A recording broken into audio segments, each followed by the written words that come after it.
Hola amigos, soy Rubén Casabian, pastor de la iglesia Jesús 100% Vida aquí en la República Argentina. Y la Biblia dice que agradó a Dios salvar a los creyentes por medio de la locura de la predicación.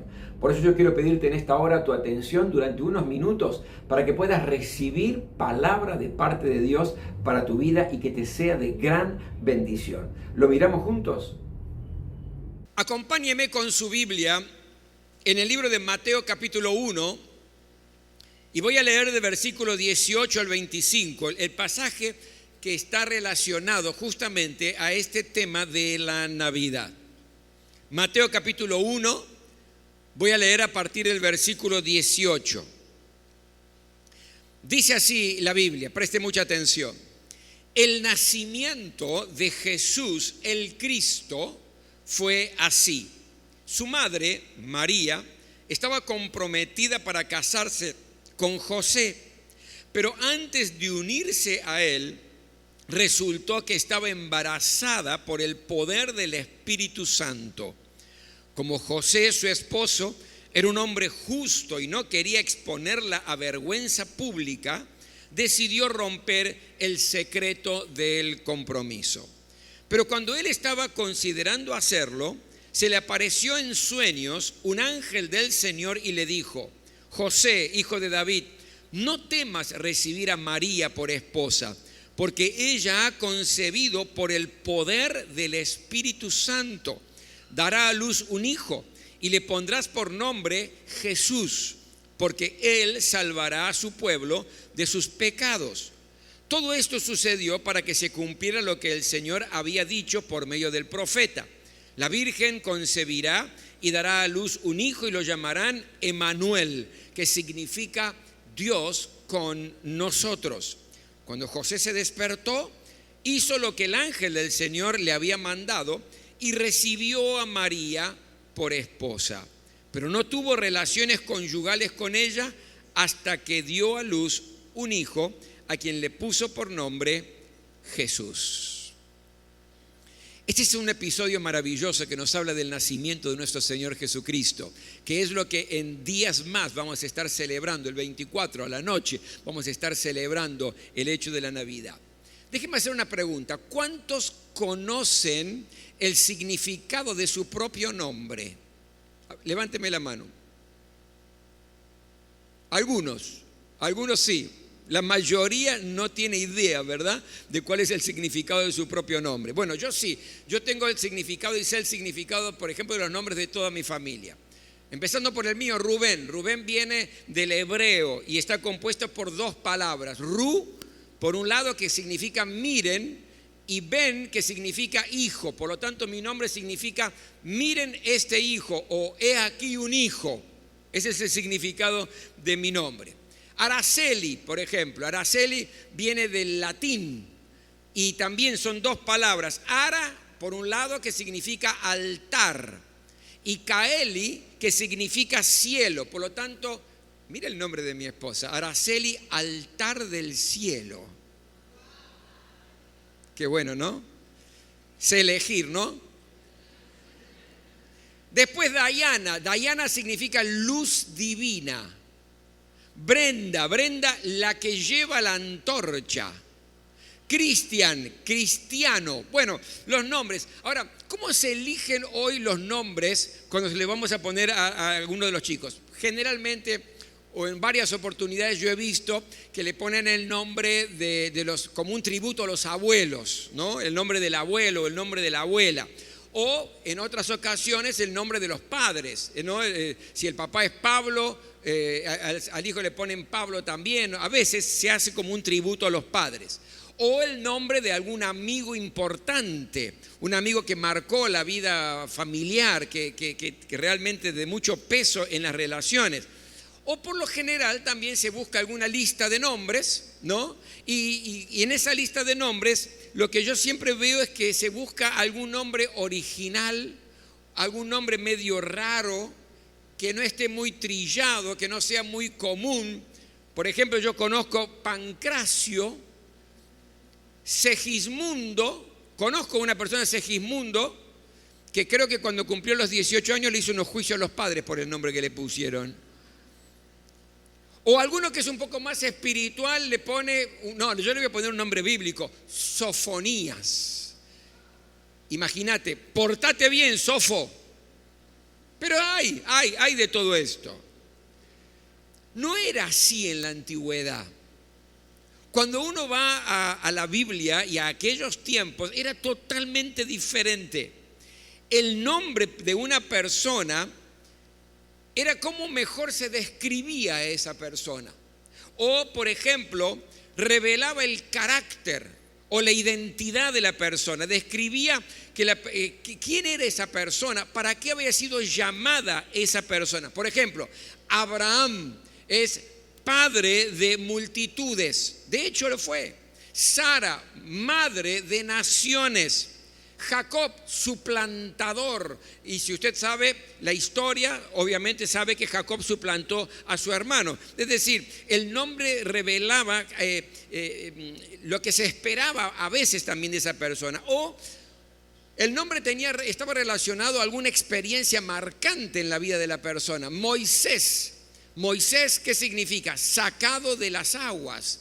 Y si usted va a la historia, la hija del faraón fue quien lo rescató de las aguas, lo sacó de las aguas, por eso el nombre Moisés. O Israel, el que lucha con Dios. Y si usted va a la historia bíblica, se va a dar cuenta que el quien luchó con Dios era Israel, ¿verdad? Entonces, los nombres tenían mucho significado en cuanto al carácter, en cuanto a la misión. Bueno, en Navidad, en la celebración de Navidad de esta fecha, los nombres designados o asignados al Señor revelan su identidad, su carácter o la misión que Él cumplía aquí en la tierra. Usted va a ver que yo solamente seleccioné 4 de estos nombres de nuestro Señor relacionados a la Navidad. Primer nombre, Emmanuel. Lo hemos leído. ¿Qué significa Emmanuel? Dios con nosotros. Ese bebé es Dios con nosotros. Imagínense, qué tremendo.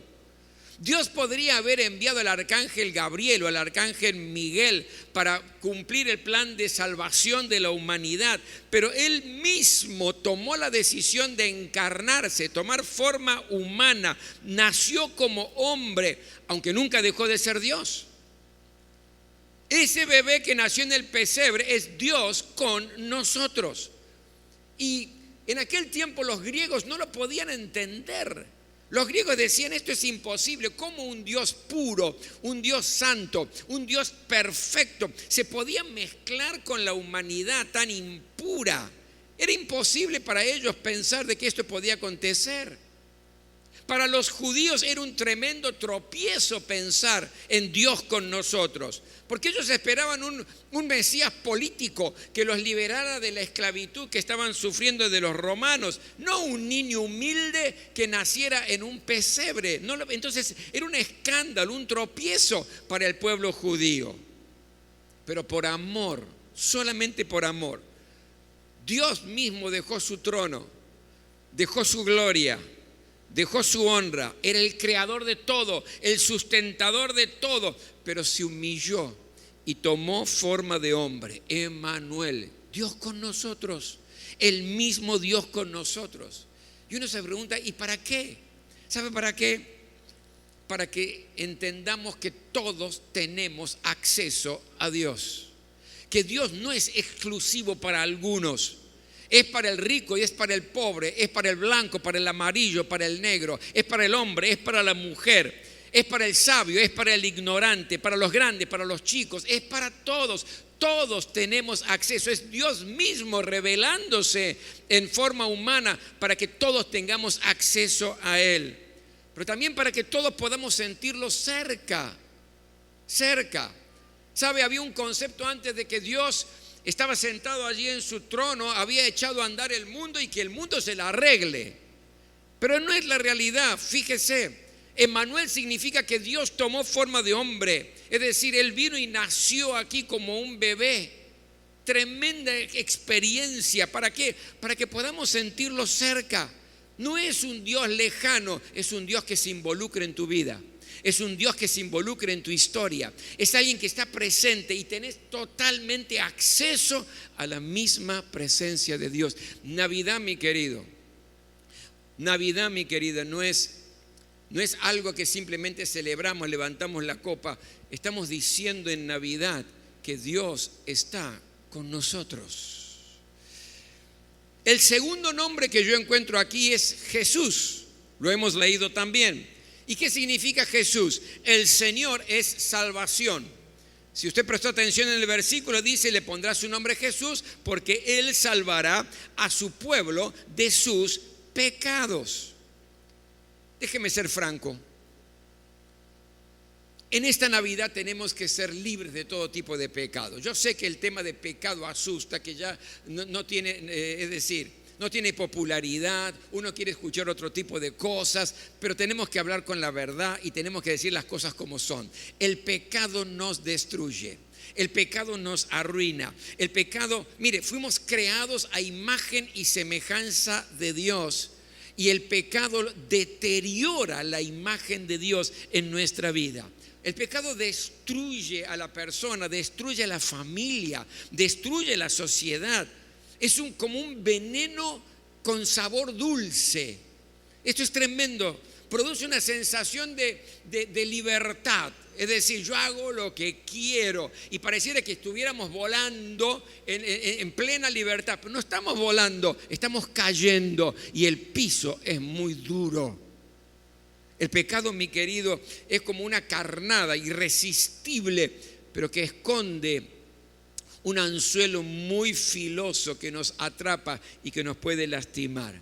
El pecado produce insatisfacción, el pecado produce angustia, esclavitud, produce culpa. Por eso Jesús nació, porque dice: Él salvará a su pueblo de sus pecados. ¿Cómo nos libramos de la mochila de las cosas que hacemos mal? ¿Cómo nos libramos de la mochila y permíteme usar la palabra, del pecado, que es errarle al blanco, que es hacer todo lo contrario a la voluntad de Dios? ¿Cómo nos libramos de eso? ¿Cómo podemos aprovechar para que esta Navidad, este Jesús que nació, realmente impacte de tal manera mi vida que me libere de todo tipo de pecado? ¿Sabe? Ya había intentos desde antes de liberarse de esto. Por ejemplo, en Jeremías capítulo 2, versículo 22 dice: por más que te laves con lejía, para aquellos que son más jovencitos, lejía es como lavandina. Por más que te laves con lejía y uses todo el jabón que quieras, ante mí sigue presente la mancha de tu pecado. Yo, el Señor, lo afirmo. Y es verdad.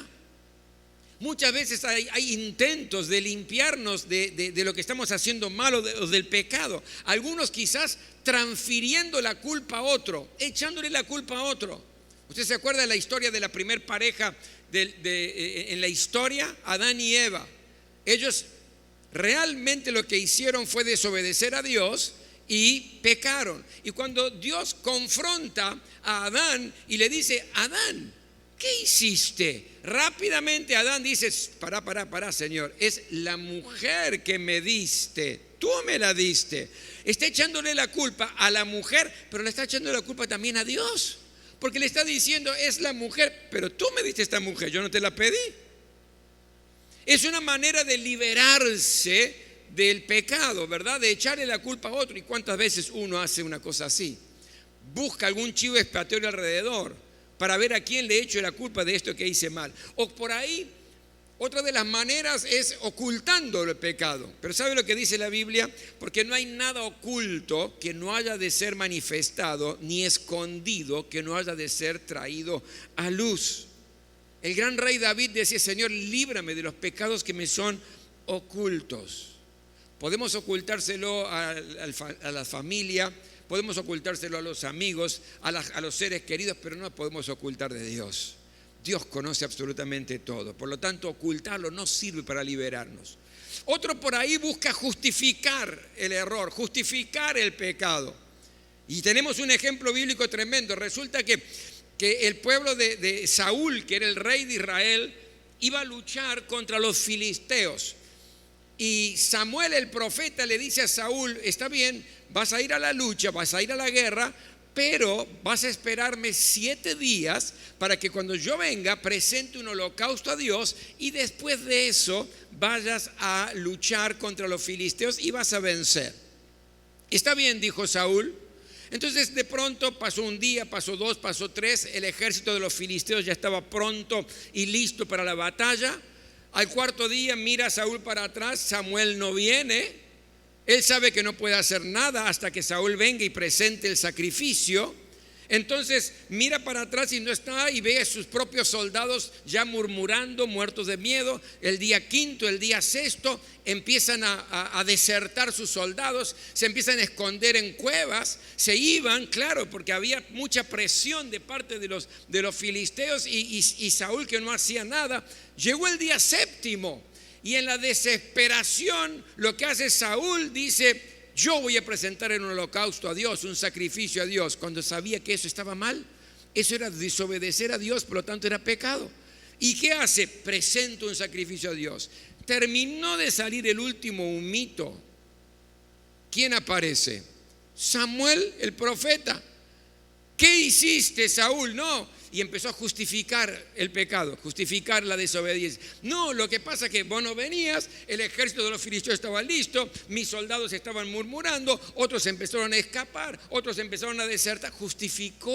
Justificaba de por qué había hecho, que sabía que era algo de desobediencia delante de Dios. Mecanismos para liberarnos de la culpa, mecanismos para liberarnos del pecado. No importa cuántos intentos podamos querer tener, mi querido, para librarnos del pecado, solo Jesús. Solo Jesús. Él hizo una obra completa. Nació, se lo llamó Jesús porque Él iba a perdonar y liberar a los pecados, y luego murió en la cruz para que con su sangre nos perdonara, nos limpiara de todo pecado. El segundo nombre de la Navidad es Jesús. No vivan más arrastrando aquello que está entorpeciendo su vida plena y abundante. No vivan más con un cargo de conciencia, no vivan más con un sentimiento de culpa, porque usted sabe que le erró, que se equivocó, que decidió mal, que hizo esto que está mal. No es necesario, no es necesario. En esta Navidad está Jesús. Déjelo nacer en su vida, en su corazón, para que Él pueda perdonarlo de todo pecado y pueda ser absolutamente libre, totalmente libre. El tercer nombre que yo encuentro en la Biblia está en Lucas capítulo 2 versículo 11. Mira lo que dice: hoy ha nacido en la ciudad de David un Salvador, que es Cristo el Señor. Aquí está el tercer nombre, Cristo. Allí ese bebé lo llamaban Cristo. ¿Qué significa Cristo? Cristo significa Mesías, y el Mesías significa el ungido, el ungido.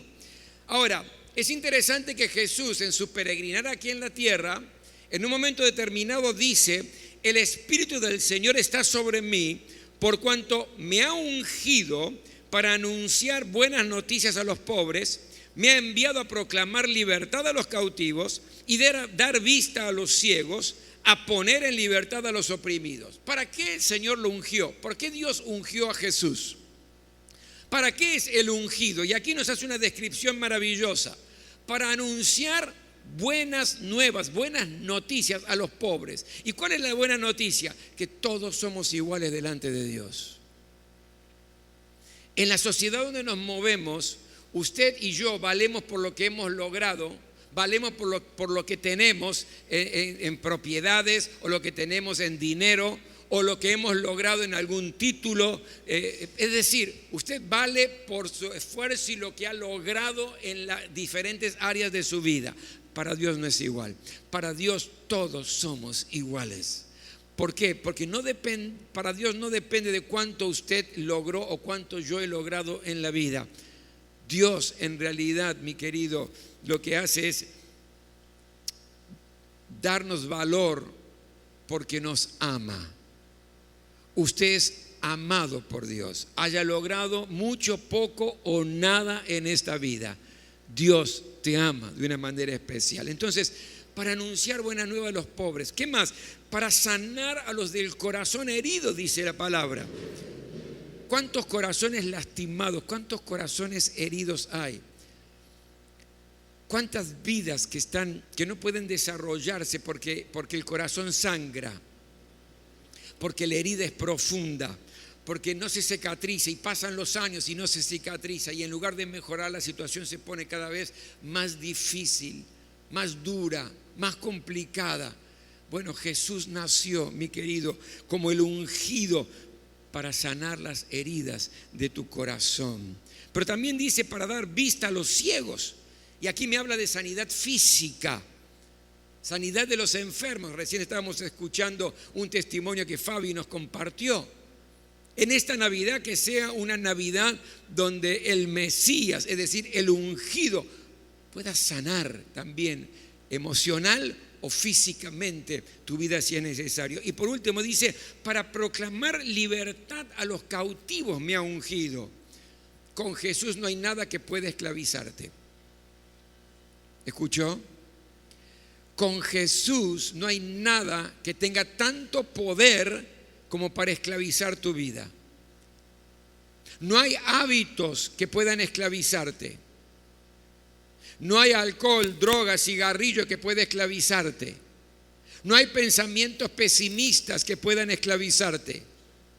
No hay nada que pueda atarte y encadenarte. ¿Por qué? Porque el ungido, Cristo, el que nació allí en Belén, dice que vino a proclamar libertad a los cautivos, a los que están atrapados, a los que están encadenados. Por lo tanto, usted y yo podemos vivir una vida absolutamente libre de todo aquello que quiere encadenarnos, frenarnos y no permitir que se desarrolle el potencial que Dios ha puesto en tu vida. ¿Cuántos dicen amén a eso? Cristo es el tercer nombre, el ungido. Y el cuarto nombre, y es el último que voy a compartirles hoy, dice: hoy ha nacido en la ciudad de David un Salvador que es Cristo, el Señor. Y aquí está el otro nombre, Señor. Y Señor significa Kyrios en griego. ¿Y qué significa Kyrios, pastor? Significa dueño, amo, soberano absoluto. Es decir, confesar que Jesús es el Kyrios en mi vida significa entregarle el control total y absoluto de todo mi ser, de toda mi vida. ¿Se entiende, verdad? Si Jesús es el Kyrios, si Él es el Señor de mi vida depende de Él. Quien la controla es Él. ¿Sabe? Políticamente en el Imperio Romano, el César era el Kyrios, era el Señor. Al punto tal era el Señor que Él era dueño de todo, incluido de la vida de sus súbditos. Si el César mandaba matar a alguien, no tenía que dar ningún tipo de explicación ni justificación, porque Él era el dueño de la vida de todos sus súbditos. Por lo tanto, como Señor, hacía lo que quería. De pronto aparecen los cristianos diciendo: Jesús es el Kyrios. Lo que está diciendo aquí es que Jesús gobierna mi vida y no es el César quien gobierna mi vida. Y esto desató las persecuciones que fueron terribles. 10 persecuciones sufrieron los cristianos, desde el año 64 con Nerón hasta el año 303 con Diocleciano. 10 persecuciones. ¿Por qué? Por esta sola palabra, por la palabra Kyrios. Porque el Imperio Romano quería que todo el mundo dijera: el César es el Kyrios, el César es el Señor, el César es el dueño absoluto de mi vida. Pero los cristianos decían: no, Jesús es el Kyrios, Jesús es el Señor. Y por eso los perseguían, por eso los mataban. Por lo tanto, confesar que Jesús es el Kyrios es mucho más que una declaración de fe. ¿Sabe lo que significa? Entregarle nuestros planes, entregarle nuestros proyectos, nuestras decisiones, entregarle nuestras luchas diarias, entregarle aquello que nos cuesta soltar mucho, que cada uno sabe lo que le cuesta soltar mucho, ¿verdad? Entregárselo a Él. Yo creo que muchas veces nosotros queremos, claro, a Jesús como nuestro Salvador, como el que nos perdona, el que nos restaura, el que nos prospera, el que nos sana. Nosotros queremos a Jesús como que está Emmanuel, Dios con nosotros, claro, pero nos cuesta mucho declarar y vivir a Jesús como el Kyrios, como el Señor, como el dueño absoluto de nuestra vida. Sin embargo, en el pesebre nació Jesús, mi querido, el Kyrios, que no vino a negociar espacios de nuestra vida, vino a gobernar nuestra vida, vino a ser el Señor de nuestra vida. Entonces nuestras decisiones, los caminos que elijamos van a estar guiados por Él. Entonces ya no habrá tantas caídas, tantos tropezones, tantas angustias, porque es Él controlando mi ser y guiándome. Porque donde Jesús es el Kyrios, mi querido, allí hay orden, hay paz, hay propósito. Qué importantes son los nombres, ¿verdad? Los nombres son poderosos en esta Navidad, porque cada uno de los nombres que acabo de compartirle tiene una relación directa con tu vida hoy. Navidad es Emmanuel. Dios está contigo en todo momento y en todas las circunstancias. El mismo Dios está contigo. La estás pasando mal, Dios está contigo y te va a ayudar a salir adelante.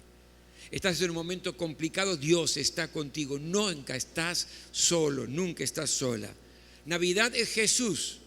No hay necesidad de estar con sentimiento de culpa o angustiado por las cosas que hemos hecho mal. Jesús, Él nos perdona nuestros pecados, porque para eso pagó un precio alto. Navidad es Cristo, es decir, es la salud integral, el ungido que te da buenas noticias. No importa cuánto has logrado en la vida, Dios te ama de una manera especial.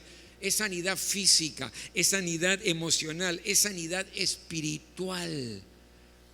Y Navidad es Kyrios, el Señor, que quiere gobernar tu vida y mi vida. Es mucho más que un brindis, ¿verdad? Con sidra, champán o con jugo, con lo que usted brinde. Es mucho más que simplemente decir: en un pesebre nació el niñito Jesús. Hay poder en esta Navidad que podés apropiarte hoy en áreas de tu vida que quizás están débiles. Hay poder en el nombre de Jesús.